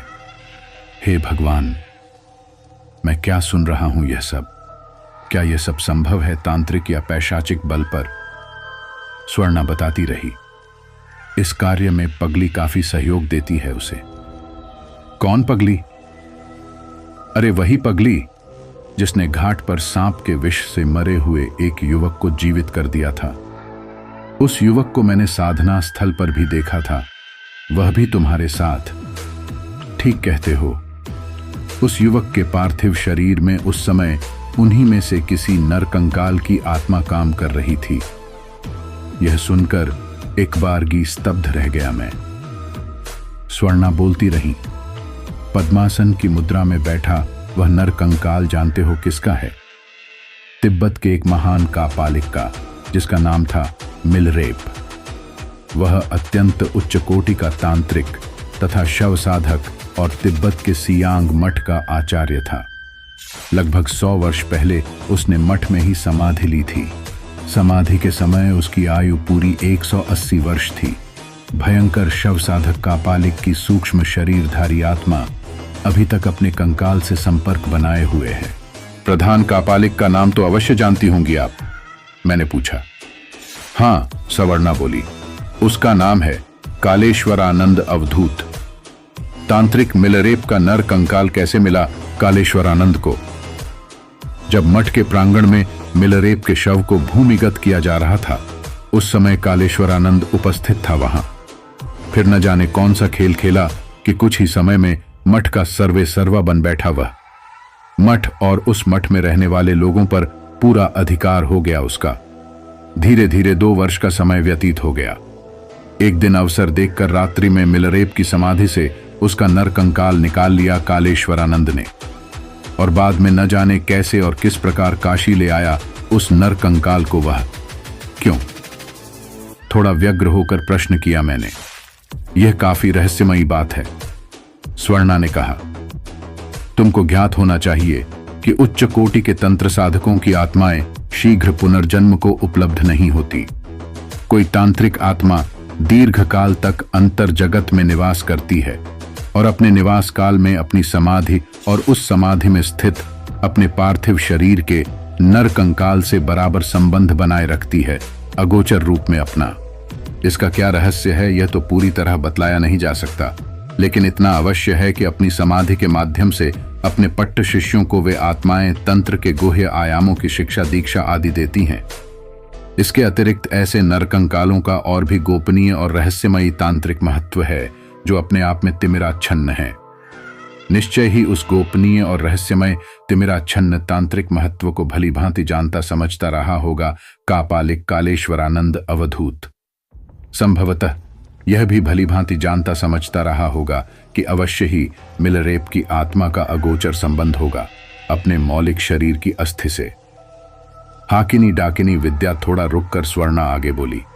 यदि मेरा अनुमान सच है तो निश्चय ही मिलरेप की आत्मा से कोई भयंकर तमोगुणी तांत्रिक सिद्धि प्राप्त करने के चक्कर में होगा। वह कापालिक, वह तांत्रिक सिद्धि क्या हो सकती है? मैंने थोड़ा असहाय होकर पूछा। कुछ देर तक न जाने क्या सोचती रही। गालों पर उंगली रखकर स्वर्णा फिर बोली, जैसा कि मैंने सुना है कि मिलरेप को हाकिनी विद्या और डाकिनी विद्या की अमोघ सिद्धि उपलब्ध थी। हो सकता है कि उन्हीं दोनों सिद्धियों को प्राप्त करना चाहता हो वह मिलरेप की आत्मा से। हाकिनी और डाकिनी विद्या से क्या क्या भौतिक लाभ हैं? मैंने पूछा। बहुत सारे लाभ हैं रे, थोड़ा मुंह बनाकर बोली स्वर्णा, और फिर सामने रखी शराब को गिलास में उड़ेल कर गट गट कर पी उसने और उल्टे हाथ से मुंह पोंछती हुई आगे कहने लगी, वह जानते हो तुम जो हाकिनी डाकिनी विद्या तंत्र की सर्वोच्च और अमोघ तमोगुणी विद्या है, इसीलिए उसे ब्रह्मास्त्र विद्या भी कहते हैं।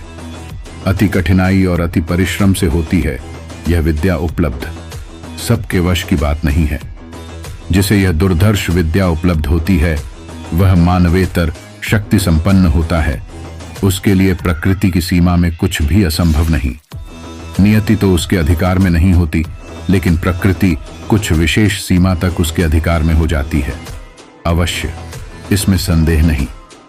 यह तो निश्चित है कि कापालिक को कौन सी योगतांत्रिक सिद्धियां प्राप्त हैं, वह तो बतला नहीं सकती, लेकिन इतना अवश्य मैं जानती हूं कि काल और उसके प्रभाव पर उसका अधिकार अवश्य है, और इसी कारण इतनी लंबी आयु हो जाने के बाद भी युवा बना हुआ है वह। यह मैं नहीं कहती हूं कि काल के प्रभाव से वंचित है वह। काल का प्रभाव पड़ता है अवश्य उस पर, लेकिन शनैः शनैः। सब कुछ सुनकर मैंने कहा, कल्पना से परे बड़ी ही आश्चर्यजनक और साथ ही अविश्वसनीय बातें हैं ये। इससे भी अधिक आश्चर्यजनक और विश्वसनीय एक और बात है, और यह कि मिलरेप की एक भैरवी भी है जिसका नाम है नागगंधा। आज भी जीवित है वह। इस समय उसकी आयु लगभग 250 वर्ष से कम न होगी। वह भी कालंजयी है। इतनी लंबी आयु होने पर भी सद्य नवयुवती हो प्रतीत होती है वह। तंत्र शास्त्र की कई अमोघ और दुर्धर्ष विद्याओं का ज्ञान है उसे। बहुत बड़ी शव साधिका भी है वह। शव सिद्ध है उसे। इन सब के अतिरिक्त योग तंत्र की अमोघ गूढ़ और गुह्य विद्या, धूमावती विद्या की भी सिद्धि है उस महाभैरवी को, जिसके द्वारा किसी भी क्षण आवश्यकता पड़ने पर कोई भी रूप बदल सकती है। कभी कभी तो लोमड़ी, सियार, कुत्ता आदि पशु और तोता, मैना, मुर्गा आदि पक्षियों के रूप में भी अपने आप को परिवर्तित कर लेती है। कापालिक कालेश्वरानंद उसे अपना परम गुरु मानता है। वह तांत्रिक शिष्य है उसका। पहले असम के ब्रह्मपुत्र नदी के किनारे किसी निर्जन श्मशान में रहती थी वह कालंजयी भैरवी। लेकिन सुना है कि अब वक्रेश्वर के महाश्मशान में विभिन्न रूप धारण कर विचरण करती रहती है वह। उसको समझ पाना और पहचान पाना अत्यंत कठिन है। सबके वश की बात नहीं है। सच पूछा जाए तो उसी की मानवेतर शक्ति की सहायता से तांत्रिक सिद्धियों का तमाम खेल खेलता है वह नर पिशाच। एक बात पूछ सकता हूं? पूछिए। तुम उस पिशाच के चंगुल में क्यों फंसी हुई हो? उसने तो कभी का तुम्हारे नारीत्व को निचोड़कर बलि दे दी अपनी साधना की बलिवेदी पर। अब क्या शेष है? शेष तो कुछ भी नहीं है, और उसकी तांत्रिक शक्ति और उसकी तांत्रिक सिद्धि की भी परवाह नहीं है मुझे।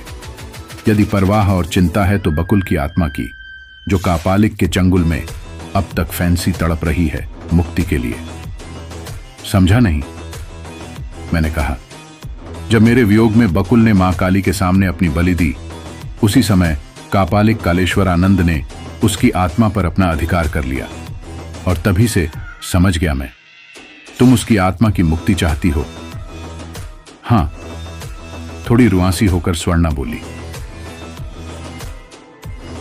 कुल की आत्मा की मुक्ति चाहती हूं मैं।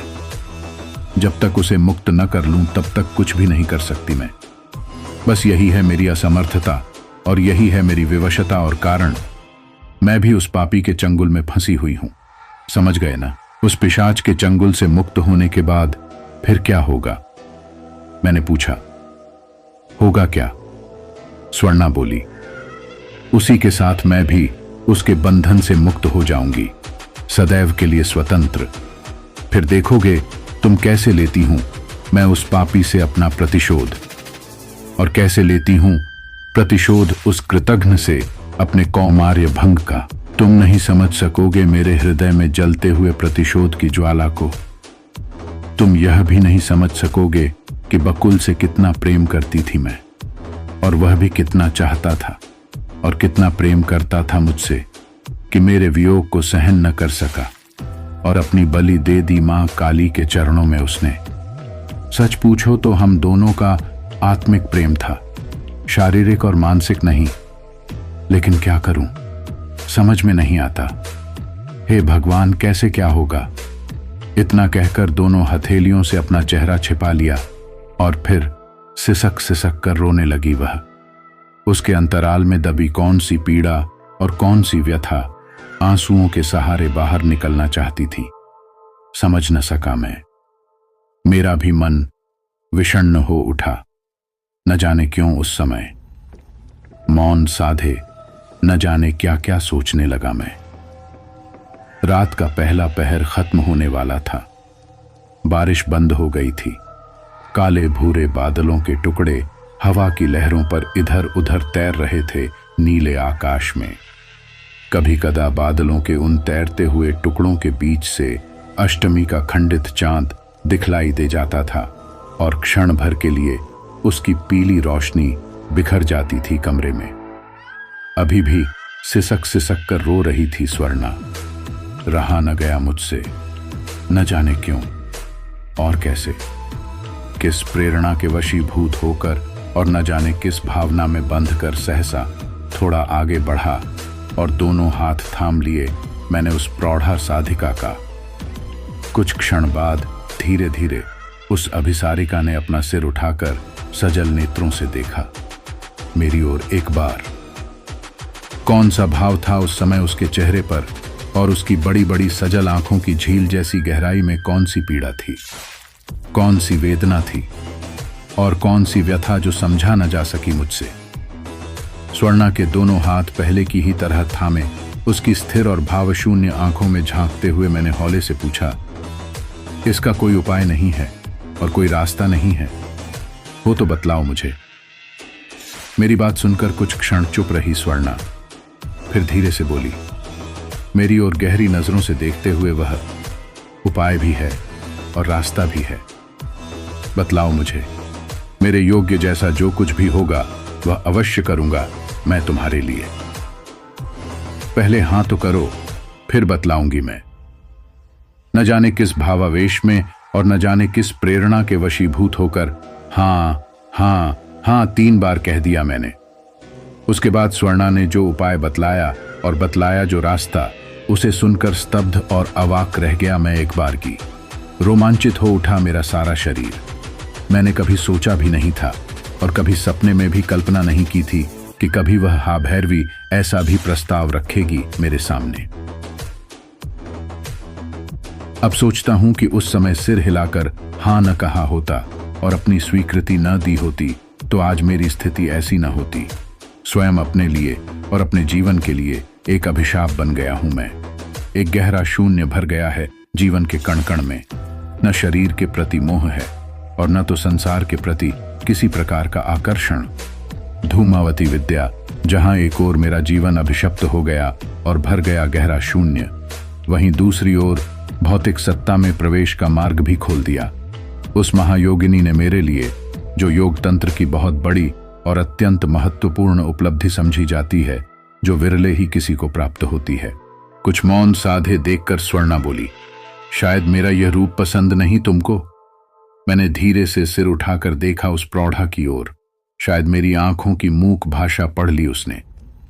मैंने कहना चाहा, तुम भी तो कालंजयी हो और तुम भी तो रूप बदल लेती हो, कभी श्मशान की वृद्धा भिखारिण तो कभी तनवंगी श्यामा और कभी कुछ। शायद मेरे मन की भाषा भी पढ़ ली उस त्रिकालदर्शिनी ने। खिलखिलाकर हंस पड़ी एक बार की स्वर्णा। बड़ी ही विचित्र और रहस्यमयी हंसी। थमने पर बोली, जानते हो तुम, इस नश्वर काया में पूरे 160 वर्ष हो गए मेरी आत्मा को निवास करते हुए। मतलब यह कि मेरी आयु 160 वर्ष है। थोड़ा रुककर वह आगे बोली, मैं नागविद्या तो नहीं जानती, लेकिन धूमावती विद्या अवश्य जानती हूं मैं, जिसकी शक्ति से अपनी इच्छानुसार अपने रूप को बदल सकने का सामर्थ्य है मुझे। लेकिन वह रूप तो स्थायी न होगा। मेरे इस प्रश्न के उत्तर में स्वर्णा ने कहा, रूप का स्थायित्व अपने मनोबल और अपनी इच्छा शक्ति पर निर्भर है। इस समय मेरी अवस्था कितनी लग रही है तुमको? बस यही लगभग 40-50 के बीच। अच्छा, अब बतलाना। यह कहकर पद्मासन की मुद्रा में बैठ गई स्वर्णा और नेत्र बंद कर श्वास को भीतर खींच लिया उसने। धनुष की तरह पूरा तन गया एक। बारगी उसका सारा शरीर। हे भगवान, यह क्या? आश्चर्य से मेरी आंखें फैल गईं। अवाक देखता ही रह गया मैं। क्षण प्रति क्षण असाधारण रूप से उसके आकार प्रकार और रूप रंग में परिवर्तन होने लग गया और कुछ ही समय के अंतराल में 45-50 की वह अर्धवृद्धा 20 वर्षीय नवयुवती के रूप में परिवर्तित हो गई। जिसके अवर्णनीय रूप और नव यौवन से पूर्ण देवकन्या जैसे असाधारण सौंदर्य को देखकर मेरी आंखें चुधियां गईं एक बारगी। एक मानवी में अकल्पनीय इतना अगाध सौंदर्य भी हो सकता है? सपने में भी सोचा नहीं जा सकता। उसके अंग प्रत्यंग में नवयौवन की सुगंध भरी थी जैसे। लंबी घनी केश राशि सारी पीठ पर बिखरी हुई थी। पूरे शरीर पर हल्के पीले रंग की पारदर्शक रेशमी साड़ी के अलावा और कोई अंतःवस्त्र नहीं था, और उसी झीने और पारदर्शक आवरण के पीछे से यौवन से तरंगित सुगंधित शरीर के अंग प्रत्यंग बाहर झांक रहे थे। बड़ी ही मोहक छवि थी स्वर्णा की वह। उसका रूप और यौवन धीरे धीरे मेरे उष्ण रक्त में फैलता जा रहा था, जैसे उसके सम्मोहन से चाहकर भी मुक्त नहीं हो पा रहा था मैं। अपूर्व रूप और मोहक शरीर ने जैसे जादू कर दिया था मुझ पर। एकाएक बिजली चमकी, आकाश में एक चमकीली रेखा खिंच गई एक बारगी, और उसी के साथ बारिश ने जोर पकड़ लिया। बिजली फिर कौंधी। भयानक आकाश में एकटक देखता रहा मैं स्वर्णा की ओर। हजार प्यालियों के नशे से मदहोश उस स्वप्निल आंखों में मैंने क्या देखा बतला नहीं सकता। उस समय उसका रूप और जगमगाने लगा था। आंखों में जैसे काजल बहने लगा। कुसुम कोमल गालों पर बिखर गए लावण्य के कण। न जाने कब तक विस्मय से अपलक मैं नवपरिणीता वधू जैसे स्वर्णा को देखता रहा, और फिर न जाने कब और किस क्षण आपा खो बैठा मैं। मन और प्राण जिस उत्ताप से जलता रहा, उसे शीतलता का प्रलय अवश्य मिला। उन अभिसार के क्षणों में और उन्हीं परम प्राकृतिक क्षणों में मेरे और स्वर्णा के तन मन के साथ दोनों की आत्माओं का कब मिलन हुआ, और दोनों कब एकाकार हुए, और कब उसके परिणाम स्वरूप उससे आकर्षित होकर बकुल की आत्मा कापालिक कालेश्वर आनंद के चंगुल से हमेशा के लिए मुक्त होकर नवीन शरीर की उपलब्धि के लिए कब स्वर्णा के गर्भ में प्रवेश किया। यह सब भला कौन जान समझ सकता है सिवाय नियति के। स्वर्णा का संकल्प, स्वर्णा का अनुरोध पूरा हो चुका। सपने साकार हो चुके थे उसके।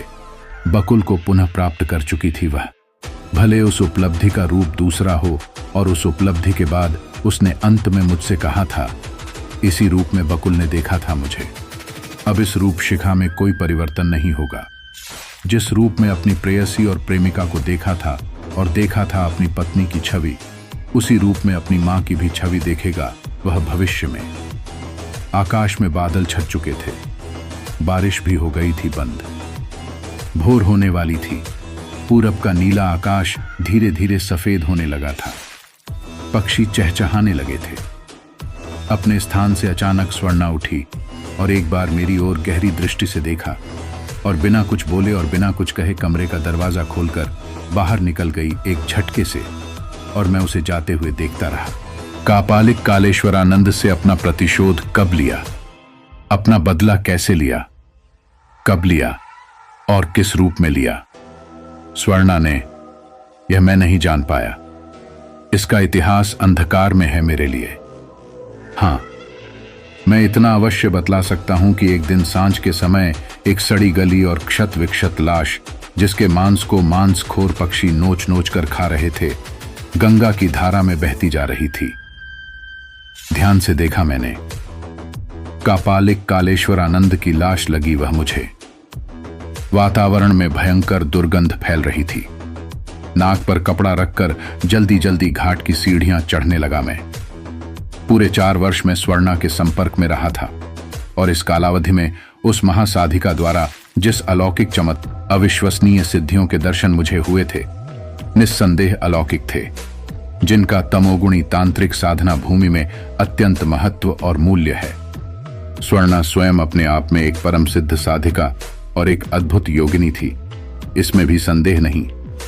हृदय से निकले हुए अनेक अनुरोध और उसकी याचना की रक्षा करते हुए मैंने उसे जो सहयोग दिया था, उससे जहां एक दुहकी संतप्त और परतंत्र आत्मा सदैव के लिए स्वतंत्र हो गई थी, वही भयंकर तमोगुणी तांत्रिक साधना के भयानक और घनघोर जंगलों में दीर्घकाल से भटकने वाली एक असहाय, आश्रयहीन और निर्बल नारी को वास्तविक जीवन भी उपलब्ध हुआ था और उपलब्ध हुआ था मातृत्व भी।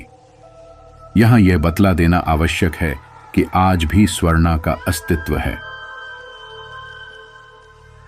अब तक तो उसकी आयु काफी हो चुकी होगी, लेकिन उसके रूप, यौवन और सौंदर्य में किसी भी प्रकार का परिवर्तन नहीं हुआ है। सब कुछ पूर्ववत है। वही रूप, वही यौवन, वही लावण्य, वही सौंदर्य और वही सुगठित गौरवर्णीय देहयष्टि। अम्लान पुष्प की तरह उसका अस्तित्व आज भी अपनी सुगंध बिखेर रही है। हाँ, यह बतलाना तो भूल ही गया था मैं। स्वर्णा के साथ एक युवक भी रहता है। बहुत ही सुंदर और आकर्षक युवक है वह। लंबा कद, गौरवर्ण, सुगठित देहयष्टि, बड़े बड़े शांत और निर्विकार नेत्र, चौड़ा और थोड़ा उभरा हुआ मस्तक, लंबी नासिका, रक्ताभ होठ और रक्ताभ होठों पर सदैव बिखरी रहने वाली मंद मंद मुस्कुराहट, गर्दन तक झूलती हुई घनी स्याह केश राशि, शरीर पर कषाय वस्त्र और आयु यही लगभग 20-22 वर्ष। नाम है रत्नकल्प। भला रत्नकल्प यह क्या जानता है कि जो उसकी जननी है और जिसने उसे जन्म दिया है और जो उसकी माता है, वह कभी किसी काल में उसकी हृदयेश्वरी थी, प्रेमिका थी और थी उसकी प्रेयसी, और वह था उसी का प्रेमी और भावी पति बकुल। कैसा है नियति का चक्र और कैसा है प्रकृति का खेल। अपनी हिमालय यात्रा काल में स्वर्णा और रत्नकल्प से मेरी भेंट हुई थी। गौरी शंकर पर्वत की एक गुफा में दोनों निवास करते थे। दोनों को देखा तो बस देखता ही रह गया। कहीं कोई अंतर नहीं, वही लावण्य और वही नारी सुलभ आकर्षण। हाँ, एक नई चीज अवश्य देखने को मिली मुझे स्वर्णा में, और वह चीज थी चेहरे पर दप करता हुआ दिव्य तेज। स्वर्ण कांति जैसी आभा फूट रही थी, जैसे उसके मुखमंडल पर रत्नकल्प में भी एक साधनारत परम योगी के लक्षण दिखलाई दिए मुझे। रत्नकल्प के रूप में बकुल की कथा एकाएक याद आ गई। प्रेम में पागल होकर मां काली के चरणों में कैसे बलि दी होगी अपनी बकुल ने। हाहाकार कर उठी होगी उसकी आत्मा उस समय। फिर कैसे एक परम दुर्धर्ष कापालिक द्वारा दी गई यंत्रणा और यातना को सहन की होगी दीर्घकाल तक उसकी निरीह आत्मा ने। फिर याद आ गई स्वर्णा को शुरू से अंत तक की सारी विलक्षण कथा। थोड़ी देर बैठा रहा गुफा में, और जब उठकर चलने लगा तो स्वर्णा के संकेत पर झुककर चरण स्पर्श किया रत्नकल्प ने। मैंने सिर घुमाकर देखा स्वर्णा की ओर एक बार। गीली हो गई थी उसकी आंखें। फिर बहुत दूर तक देखती रही मुझे जाते हुए वह। मेरा भी मन न जाने कैसा हो गया था उस समय, बतला नहीं सकता। इस समय स्वर्णा और रत्नकल्प हिमालय में कहां और किस स्थान पर हैं, यह भी नहीं बतला सकता मैं। लेकिन दोनों की स्मृति अवश्य है मेरे मस्तिष्क में, और हमेशा हमेशा रहेगी, इसमें संदेह नहीं।